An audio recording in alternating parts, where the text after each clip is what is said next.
Hey guys, welcome back to Real Housewives Recaps. I'm so glad you're here. You guys, we need to talk. We need to talk about the original manuscript and why Harry, Meghan, and Omid are in some serious hot water over this. I'm here for that.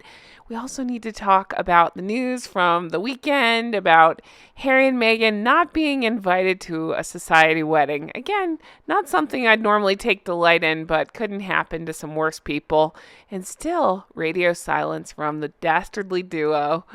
Yet this one won't shut his trap and won't stop saying dumb things. I'm here to talk about all of it. You guys, thank you so much for being here. I'm Jen. Honk honk. I honk because the sugars told me I sound like a drunk goose. So pour you a drink and come sit next to me. Honk honk. Future Jen here. Okay, so it's Monday morning. Happy Monday, everybody. That I'm recording this and I'm about to put it up as soon as I finish recording. All right. I'm going ahead and telling you now, this afternoon, you have to check back to this channel because I started the book. You guys, I started the book and I have a wild review of what I've read so far. I'm not going to spoil anything. Just check back this afternoon. Believe me, it'll be worth it. And buckle up because I don't hold back. All right, let's get into this. So yeah, Omid. Ooh, wouldn't want to be that dude ever. Omid, in the news, this is courtesy of Daily Mail because he did send, we knew it, but he did send a draft manuscript naming the two royals, you know what we're talking about, to be translated into Dutch. Didn't that dude swear on his life or his family or something about that? About, no, it's not a publicity stunt or, no, I didn't do it. Something like that. Yeah. What caught my attention from this article, again out of the Daily Mail, is because, let me read this part. Ready? Exposing Under Fire author's weasel words. I've never seen weasel in the title of an article before, but I am here for it. I couldn't think of a better way to describe that dude. All three of them, actually. All right, Under Fire author's weasel words that he never submitted a book that had those names in it as Palace Mole's legal action. Woo, we got lots to talk about. I would just like to remind you all that this doofus, he tried to blame the translators as if they would just magically pick some names and stick them in that part of the book. Really? Really? He's taking a play out of Harry and Meghan's playbook, right? A page out of Harry and Meghan's playbook about easily verifiable things. Oh, just go ahead and lie. Everybody's so stupid, they won't see through it, except for that we do. Only ones coming across stupid in this situation are the three of them. I'm going to get back to this article, but tell me you heard the new rumblings. Now, I don't like to report on stuff until I know for sure. I just feel this one in my gut. I'm telling you now.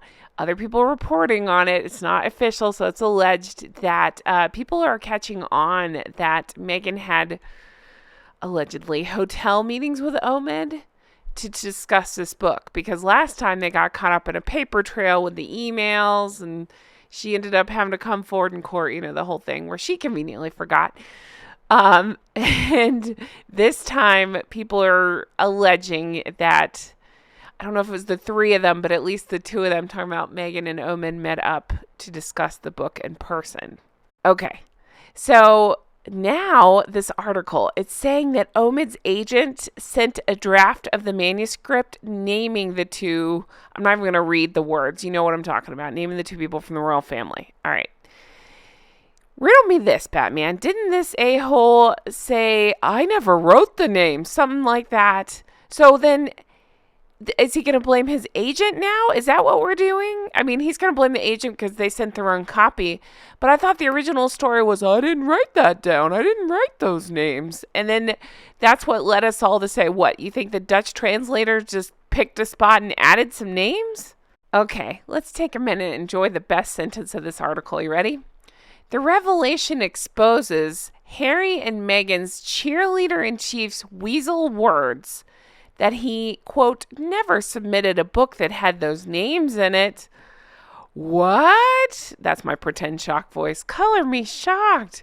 You mean he lied about something? Oh my goodness. You mean the three of them continue to lie about everything? Yeah, not shocked.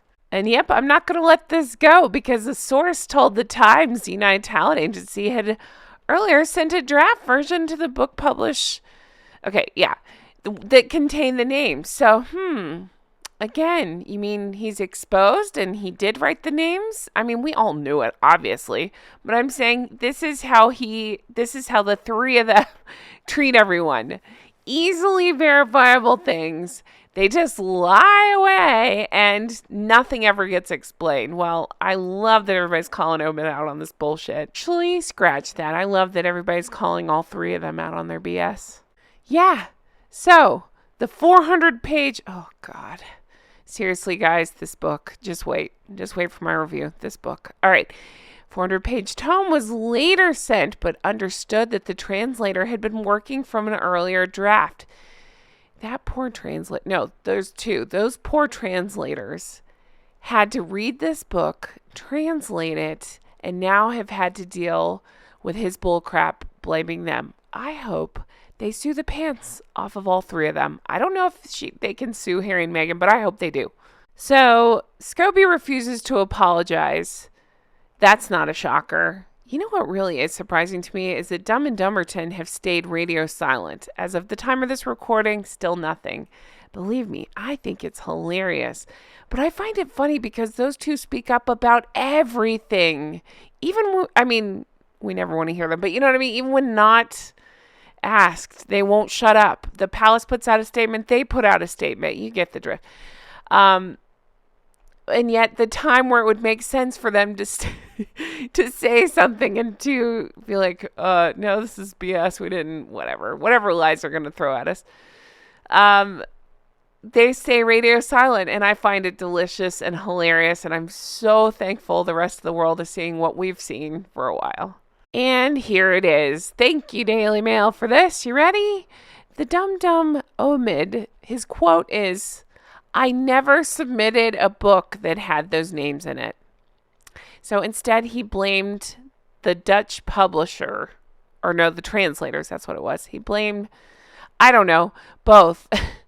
But the Dutch translators insisted, of course, common sense, the names were already there. They didn't just add things to this book as the rest of us already know. So this poor Dutch translator, this is one of two of them, has caught hell because of this. And her response was, "I just translate what's in front of me." Oh my gosh. All right. I am going to move on from this. I'm just stuck on this because he's so stupid. And this was the dumbest thing he could have done. And I kind of love that. Except for I hate it for the translators. That's not fair. But I love that he's being exposed. It makes it so much more fun. But yeah, you can see in the second sentence there, the second translator stepped up and said, "We're professionals. We've done this for years, both of us. It's unfair." As we know, the book was pulled, and so Scobie blamed just an error, and a translation error. So yeah, it sounds like initially a translation error, and then just switched it to error. I talked about this on the live stream, but in case you missed it, I'm reminding you all that the re-released version of the book is scheduled for December 8th. What's that? Oh yeah, that's Catherine's annual Christmas, that carol event. So that's what makes me think part of this was premeditated or on purpose. Just my opinion. They just love to mess with Catherine. Actually, again, my opinion, my speculation is that Meghan thought this out, and Meghan figured out the date, and when this all turns out, they're going to have to re-release it. Just a hunch. I don't know. Just a hunch. So then Omid goes on, appearances and says he was, quote, hurt and frustrated by the week's events. Oh, you were hurt? How do you think the members of the royal family who you're accusing awful things of, how do you think they felt? It's like Meghan, who goes on and on about her mental health without giving a damn about anybody else's. Again, birds of a feather, right? Okay, so King Charles has been in Dubai for an environmental summit. He flew back, and they're alleging that he's going to have meetings with Prince William and the aides and all the people that help, right, to figure out what to do next. Please Please, please take legal action. I'm hearing the same rumblings as you guys about the titles being stripped. Again, all I can say on that is please, please, please, please, please. I also hear you loud and clear. Some of you don't want that. Not for the reason you think. Don't click off. We're not a pro channel here. But but no, because then it would allow, there's a loophole, right, where if they're stripped, they still can't strip his prince title, so then she would call herself princess. I don't know. There's something even more pathetic about that I would find very funny. That she just calls herself princess. Oh, God, that's actually pretty funny. But nobody would forget if they had their title stripped. So I'm on that team. But yeah, so it's being reported that they're trying to figure out the details of these alleged letters between the king and Meghan Markle, and